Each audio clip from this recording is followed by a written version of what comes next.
Tematem naszych warsztatów będzie rajski ptak. Zaczynamy. Każdy dostaje taką butelkę. To będzie tułów naszego ptaka. Każdy dostanie taki element z jajek. To będzie dziób. I na początek pomalujemy sobie dzióbek, żeby nam wysechł. Ja używam czerwonej farby, ale to nie musi być czerwona farba.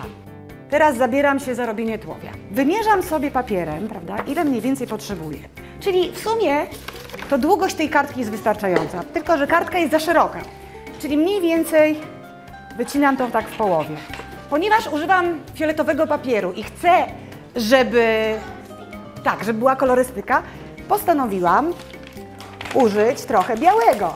I na to nakleję jakiś inny kolor. To nie musi być koniecznie kółko, to może być paseczek, to może być jakiś nieokreślony kształt.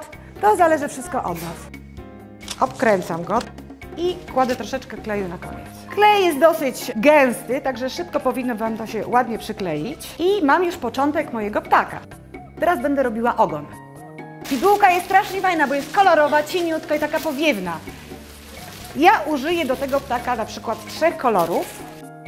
Złapię je na koniec tutaj rogu.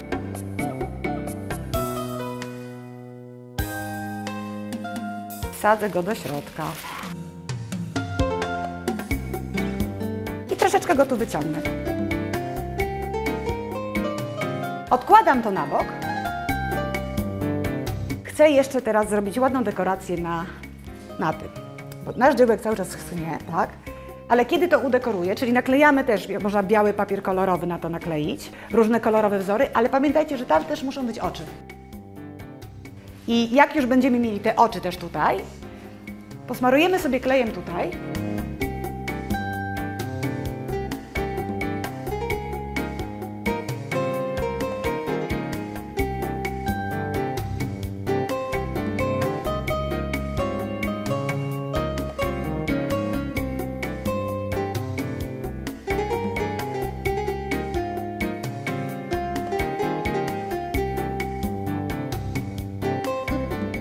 Potem wytniemy sobie skrzydła i dokleimy do naszego tułowia.